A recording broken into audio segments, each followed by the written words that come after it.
Hello बच्चों, मैं स्मिता बिजलवान स्वागत करती हूँ आपका आईसीटी वर्चुअल क्लासरूम में। आशा करती हूँ आप सभी स्वस्थ होंगे और अच्छे से अपनी पढ़ाई कर रहे होंगे।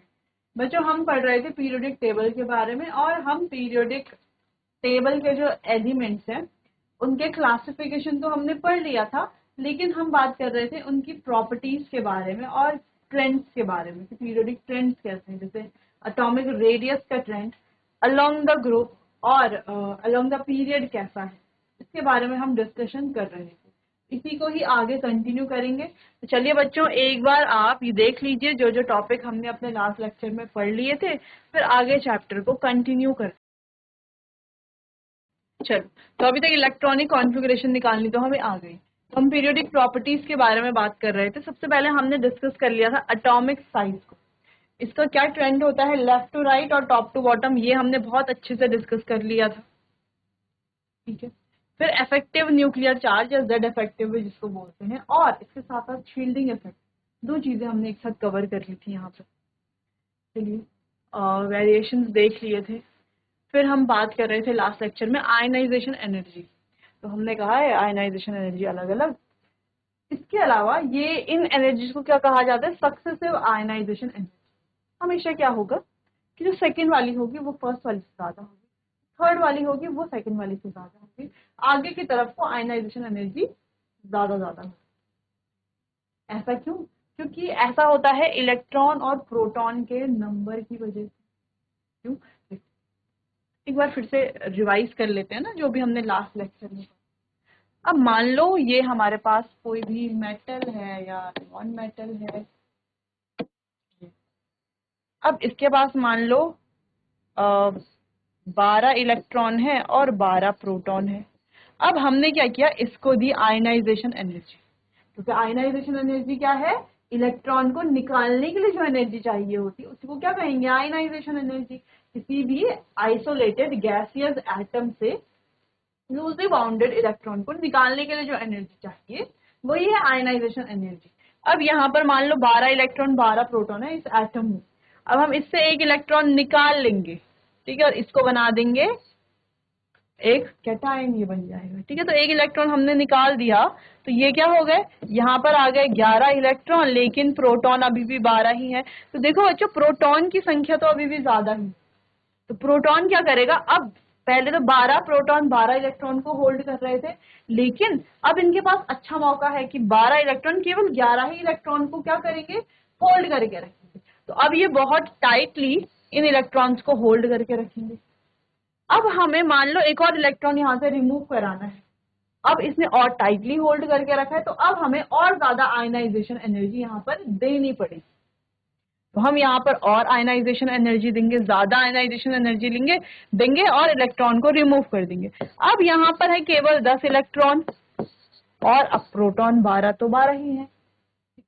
तो 12 प्रोटॉन 10 इलेक्ट्रॉन को और ज्यादा टाइटली होल्ड करके आप रख सकते हैं और ज्यादा टाइटली बाउंड करके आप रखेंगे।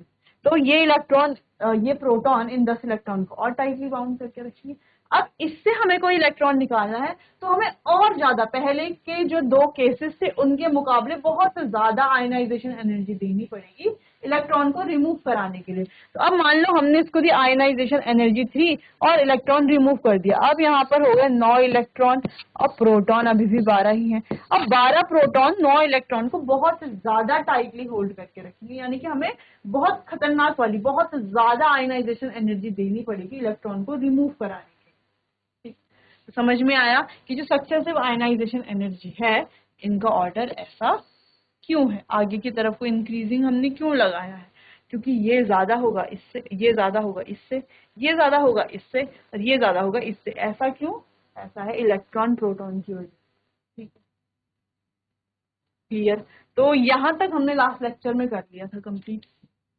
फिर हमने शील्डिंग इफेक्ट और एटॉमिक साइज के बारे में बात कर रहे थे कि कौन कौन से फैक्टर है जो आयनाइजेशन एनर्जी को अफेक्ट करते हैं। जैसे सबसे पहले हमने देखा साइज अफेक्ट करता है आयनाइजेशन एनर्जी। अगर साइज बड़ा है, किसी एटम का साइज बड़ा है, तो उससे इलेक्ट्रॉन रिमूव करने के लिए हमें आयनाइजेशन एनर्जी कम देनी पड़ी। ठीक है, अगर किसी का साइज छोटा है तो हमें आयनाइजेशन एनर्जी ज्यादा देनी पड़ेगी। ऐसा क्यों? क्योंकि देखो, अगर साइज बड़ा है, आउटर शेल में जो इलेक्ट्रॉन है न्यूक्लियस का उस इलेक्ट्रॉन पर इतना ज्यादा अट्रैक्टिव फोर्स नहीं होगा, न्यूक्लियस ने उस इलेक्ट्रॉन को इतना ज्यादा अट्रैक्टिव नहीं रखा होगा जिससे हम उसको इजीली रिमूव कर सकते हैं। लेकिन अगर साइज छोटा है तो न्यूक्लियस ने उस इलेक्ट्रॉन को बहुत टाइटली होल्ड करके रखा होगा, क्योंकि छोटा है तो क्या है, इलेक्ट्रॉन पास पास में होंगे और टाइटली होल्ड करके रखा हुआ होगा, इसको निकालने के लिए हमें बहुत ज्यादा आयनाइजेशन एनर्जी देनी पड़ेगी। तो साइज अगर बढ़ेगा तो आयनाइजेशन एनर्जी कम होगी, साइज अगर कम होगा तो आयनाइजेशन एनर्जी बढ़ेगी। ऐसे ही कुछ कुछ हमारे जेड इफेक्टिव के केस में भी हो रहा था कि जेड इफेक्टिव जब बढ़ रहा था, यानी कि न्यूक्लियर चार्ज जब बढ़ रहा था साइज कम हो रहा था, न्यूक्लियर चार्ज जब कम हो रहा था तो साइज बढ़ रहा। तो ये जो न्यूक्लियर चार्ज है और साइज आपस में इनवर्सली प्रोपोर्शनल है, और साइज और आयनाइजेशन एनर्जी भी आपस में इनवर्सली प्रोपोर्शनल है। तो हम कह सकते हैं कि जेड इफेक्टिव और आयनाइजेशन एनर्जी आपस में डायरेक्टली प्रोपोर्शनल है। ठीक है, जैसे कि हमने यहाँ पर कहा। तो फिर हमने यहाँ पर रिपल्शन के बारे में भी बात की। शील्डिंग इफेक्ट का क्या, शील्डिंग इफेक्ट का क्या इफेक्ट पड़ता है, ठीक है, आयनाइजेशन एनर्जी पर, ये भी हमने देख लिया कि अगर देखो शील्डिंग इफेक्ट ज्यादा होगा का मतलब क्या है कि रिपल्शन ज्यादा होगा, रिपल्शन ज्यादा होगा तो जेड इफेक्टिव कम होगा, और अगर जेड इफेक्टिव कम होगा तो आयनाइजेशन एनर्जी भी कम होगी। वहीं अगर रिपल्शन कम होगा तो जेड इफेक्टिव ज्यादा होगा, जेड इफेक्टिव अगर ज्यादा तो आयनाइजेशन एनर्जी भी। क्लियर? तो ये हमने कुछ चीजें हैं जो अपने लास्ट लेक्चर में डिस्कस कर ली थी। अब नेक्स्ट है न्यूक्लियर चार्ज। ठीक है, देखो वैसे देखा जाए तो न्यूक्लियर चार्ज हमने पढ़ ही तो लिया। न्यूक्लियर चार्ज देखो सब चीज से हम न्यूक्लियर चार्ज को क्या कर रहे हैं, रिलेट करके पढ़ रहे हैं। अगला है न्यूक्लियर चार्ज, जिसको हम जेड इफेक्टिव भी बोलते हैं। वैसे देखा जाए तो हम पढ़ चुके हैं, वैसे हम इसको रीड कर लेते हैं यहाँ पर। The greater the effective charge, यानी कि इफेक्टिव चार्ज जितना ज्यादा, the more strongly the electron are held on by the nucleus. Effective charge जितना ज्यादा, ठीक है, इलेक्ट्रॉन को उतना ज्यादा टाइटली होल्ड करके रखेगा nucleus. More energy is required to remove the electron. अब जितना ज्यादा न्यूक्लियस इलेक्ट्रॉन को होल्ड करके रखेगा तो उस इलेक्ट्रॉन को रिमूव करने के लिए बहुत ज्यादा एनर्जी देनी पड़ेगी। And consequently higher is the ionization energy. तो आयनाइजेशन एनर्जी क्या होगी, हायर होगी। यानी कि जेड इफेक्टिव अगर ज्यादा होगा तो आयनाइजेशन एनर्जी भी ज्यादा होगी। तो जेड इफेक्टिव डायरेक्टली प्रोपोर्शनल है आयनाइजेशन एनर्जी के, क्योंकि जेड इफेक्टिव ज्यादा, न्यूक्लियर चार्ज ज्यादा, यानी कि रिपल्शन कम। न्यूक्लियर चार्ज ज्यादा का मतलब है रिपल्शन कम और साइज भी कम। ठीक है, तो साइज कम तो मतलब आयनाइजेशन एनर्जी ज्यादा। ठीक है, चलिए क्लियर। और जेड इफेक्टिव अगर कम यानी कि रिपल्शन ज्यादा तो साइज ज्यादा तो आयनाइजेशन एनर्जी कम। ठीक, रिलेट करके ऐसे ही पढ़ना है। अगला है penetration effect. The sub shells of a shell are more closer penetrating to the nucleus, more tightly the electron are held towards the nucleus। यानी अगर सब शेल जो है ज्यादा क्लोजर है न्यूक्लियस के, तो ज्यादा टाइटली इलेक्ट्रॉन को न्यूक्लियस ने हेल्ड किया होगा। भाई ये तो हम बहुत पहले से डिस्कस कर ही रहे हैं कि न्यूक्लियस के जितने पास में क्या होगा, शेल्स होंगे, तो ज्यादा टाइटली वो उनको होल्ड करके रखेगा, उनमें इलेक्ट्रॉन जो है उनको होल्ड करके रखेगा। And more is the ionization energy. तो सब शेल अगर ज्यादा क्लोज में है तो आयनाइजेशन एनर्जी भी ज्यादा होगी। तो देखो एस की ज्यादा होगी, फिर पी की, फिर डी की, फिर सबसे कम होगी एफ की, क्योंकि एफ बहुत बाहर की तरफ है ना। इस तरीके से तो देखो ये हमारा न्यूक्लियस, ये आ गया एस, ये इसके ज्यादा पास में है। ठीक है, फिर आ गया पी, फिर आ गया डी, और फिर आ गया एफ। तो एफ देखो कितना बाहर है।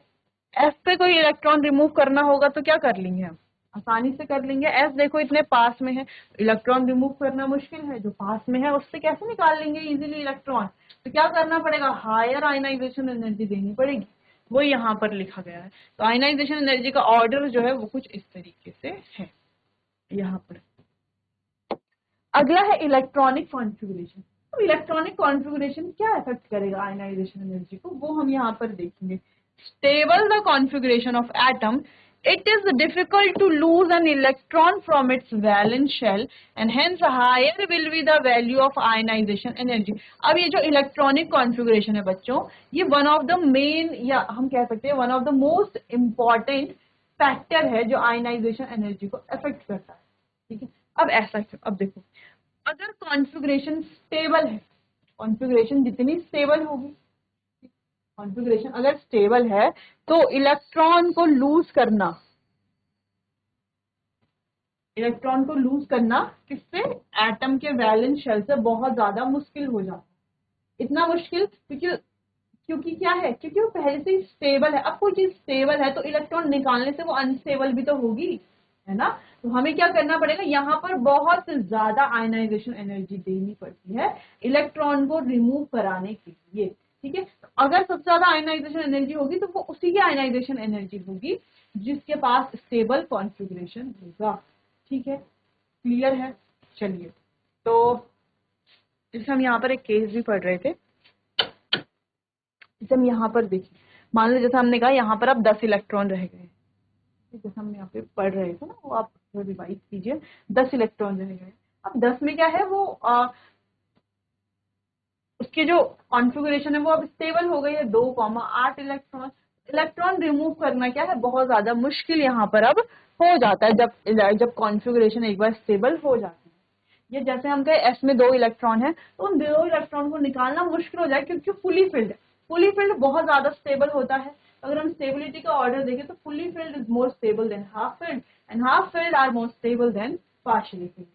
चलिए, तो स्टेबिलिटी ऑर्डर देखें अगर हम के एलिमेंट शेल का, तो कंप्लीटली फिल्ड के एलिमेंट शेल ज्यादा स्टेबल होते हैं।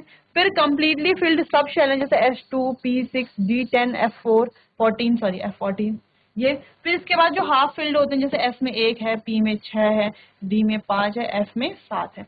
फिर आते हैं हमारे पार्शियली फिल्ड जिसमें रैंडमली इलेक्ट्रॉन फिल होते हैं, जैसे D में मान लो 7 इलेक्ट्रॉन, ना ये हाफ फिल्ड है ना पार्शियली फिल्ड है। डी में मान लो 3 इलेक्ट्रॉन, ना हाफ फिल्ड है ना, सॉरी ना हाफ फिल्ड है ना फुल फिल्ड। डी में मान लो 7 इलेक्ट्रॉन है, ना हाफ फिल्ड है ना फुल फिल्ड, कैसे है? पार्शियली फिल्ड है। ठीक है, तो जो फुल पहले कंप्लीटली फिल्ड सब शेल जो है, अगर इनमें इलेक्ट्रॉन फुल फिल है, अच्छे से फिल्ड है, तो ये ज्यादा स्टेबल होगी। फिर जो ये सब शेल्स हैं SPDF, इनमें इलेक्ट्रॉन फिर वो स्टेबल होंगे। फिर इसके बाद आते हैं हमारे जो हाफ फिल्ड सब शेल है, आधा आधा भरे गए हैं, वो ज्यादा स्टेबल होते हैं। फिर सबसे कम स्टेबल होते हैं पार्शियली फिल्ड सब शेल। ठीक है, तो इलेक्ट्रॉनिक कॉन्फ़िगरेशन बहुत इंपॉर्टेंट है भाई, ये आपको देख लेना है ध्यान से। ठीक है, चलिए नोट कर लीजिए, फिर आगे बढ़ते हैं।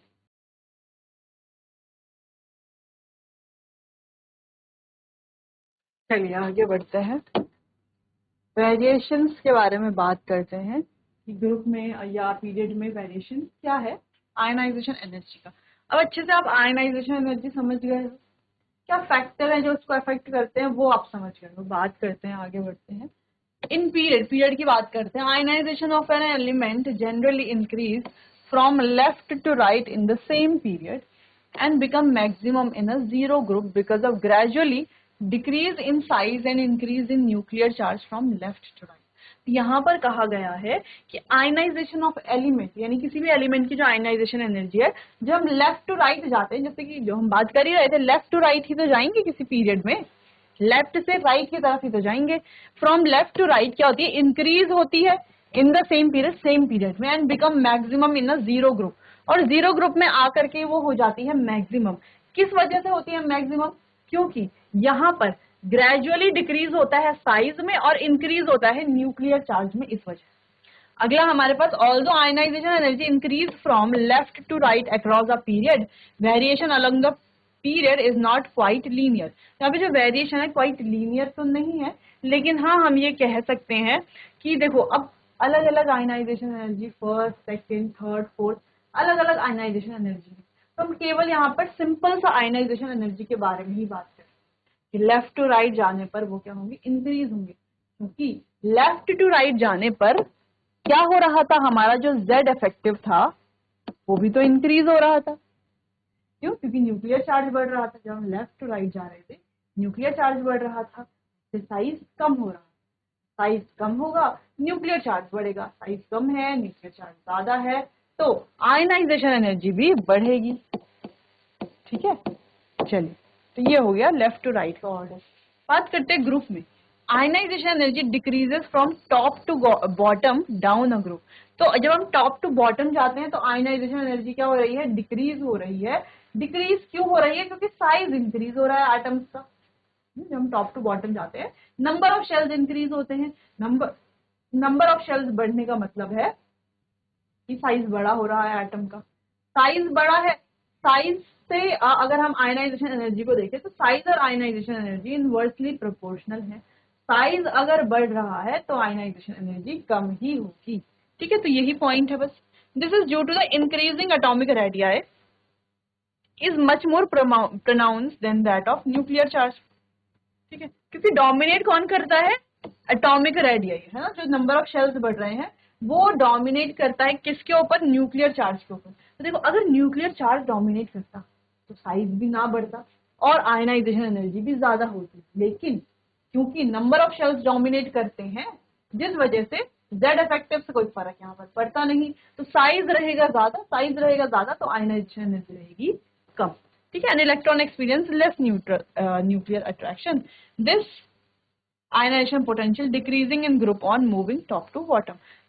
तो हम कह सकते हैं जब हम टॉप टू बॉटम जा रहे हैं, टॉप से बॉटम की तरफ जब हम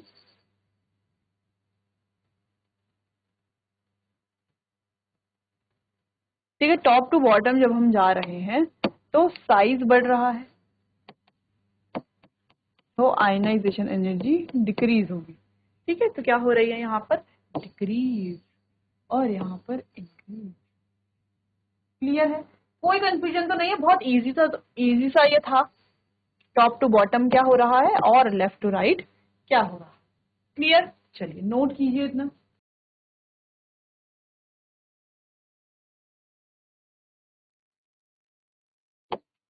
चलिए, तो यहाँ पर ऑर्डर है आयनाइजेशन एनर्जी का, खैर हमने पढ़ लिया है। आगे बढ़ते कुछ क्वेश्चंस देख लेते हैं।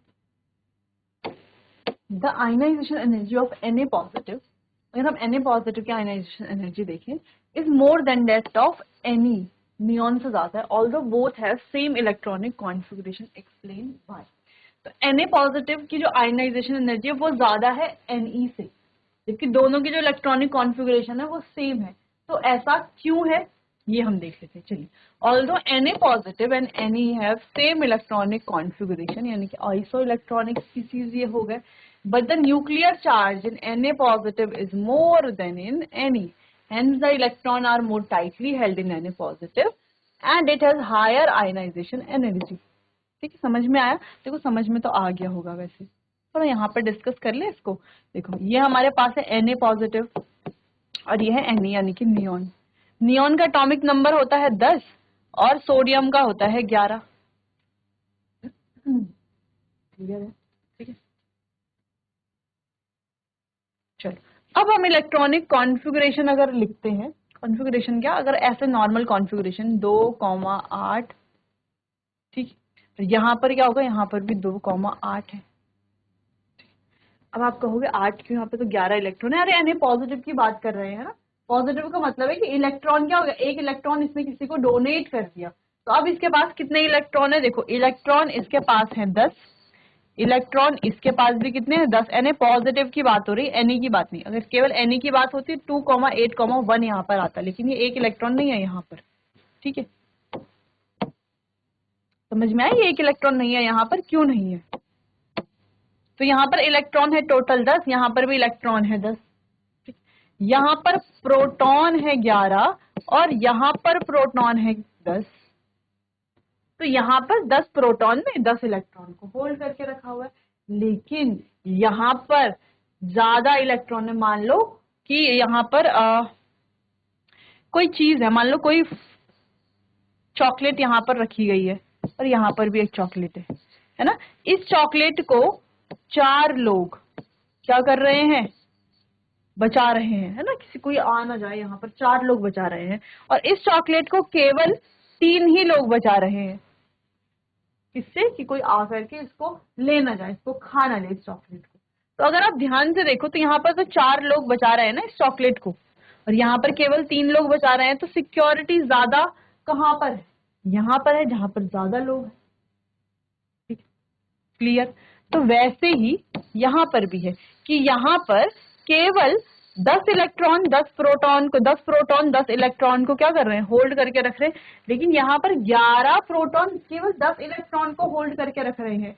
इसके कंपैरिजन में यहाँ पर प्रोटॉन की संख्या ज्यादा है, तो प्रोटॉन का यानी कि न्यूक्लियर चार्ज ज्यादा है, तो वो न्यूक्लियर चार्ज इलेक्ट्रॉन को बहुत टाइटली होल्ड करके रखेगा। अब हमें दोनों से एक एक इलेक्ट्रॉन रिमूव करने हैं, तो होगा क्या? यहां पर से आसानी से इलेक्ट्रॉन रिमूव किया जा सकता है, जबकि यहां से इलेक्ट्रॉन रिमूव करने के लिए आयनाइजेशन एनर्जी हाई देनी पड़ेगी। इस वजह से Na पॉजिटिव की जो आयनाइजेशन एनर्जी है वो हाई है Ne से। ठीक, जबकि इलेक्ट्रॉन भी सेम है, सब कुछ सेम है, लेकिन काम कहाँ पर होता है, यहाँ पर बिगड़ता है, वो होता है प्रोटॉन की वजह से। ठीक, क्लियर। या हम न्यूक्लियर चार्ज बोल सकते हैं। प्रोटॉन का मतलब यही तो है ना, नंबर ऑफ प्रोटॉन ज्यादा यानी कि पॉजिटिव चार्ज ज्यादा। पॉजिटिव चार्ज ज्यादा का मतलब क्या है कि न्यूक्लियर चार्ज ज्यादा है ना, ज्यादा अट्रैक्ट कर पाएगा इलेक्ट्रॉन को, होल्ड करके रख पाएगा ज्यादा अच्छे से। ठीक है, तो ये क्वेश्चन बहुत इंपॉर्टेंट है। अगला क्वेश्चन देख लेते हैं। A B and C represent element of atomic number. अब देखो ए बी और सी की बात करते हैं। यहाँ पर ए है 2, बी है 6 और सी है 19। अब इनकी इलेक्ट्रॉनिक कॉन्फ़िगरेशन लिखनी है रिस्पेक्टिवली, तो हम यहाँ पर आसानी से लिख सकते हैं। Helium 1s2, carbon 1s2 2p2 और 19 है पोटेशियम। आसानी से हमने इलेक्ट्रॉनिक कॉन्फ़िगरेशन लिख ली। अब हमें प्रिडिक्ट करना है, predict their block period and group. तो कौन से पीरियड में है, कौन से ब्लॉक में है, कौन से ग्रुप में है, ये हमें प्रिडिक्ट करना है। तो देखो इसका एटॉमिक नंबर है 2, यानी कि कौन से पीरियड में होगा? 1 और 2, यानी कि लास्ट पीरियड, लास्ट ग्रुप में होगा। ठीक, ग्रुप तो लास्ट है और पीरियड कौन सा? फर्स्ट ही पीरियड होगा। तो देखो पी ब्लॉक का क्या, ये 0 ग्रुप में है और फर्स्ट पीरियड 0 ग्रुप, यानी कि जो हमारा नोबल गैस का ग्रुप है। तो जो हमारा लास्ट वाला ग्रुप है 18 भी बोल सकते हैं हम। अच्छा, अगला है हमारा 6 यानी कि कार्बन। तो कार्बन कहाँ पर होता है बच्चों? कार्बन होता है पी ब्लॉक। ठीक है, और बोरोन के बाद आता है, तो बोरोन फैमिली के बाद आएगा। ठीक है, तो ये होगा पी ब्लॉक, ये है ग्रुप और पीरियड। सेम ऐसे ही हम सी वाले का भी निकाल लेंगे, तो काफी इजी ये है। चलिए, तो which one is a representative element? तो potassium is a representative element. Clear, चलिए देख लीजिए एक बार। चलिए बच्चों, आज के लिए बस इतना ही। मिलते हैं अपने आने वाले अगले सेशन में, तब तक के लिए आपका बहुत बहुत धन्यवाद।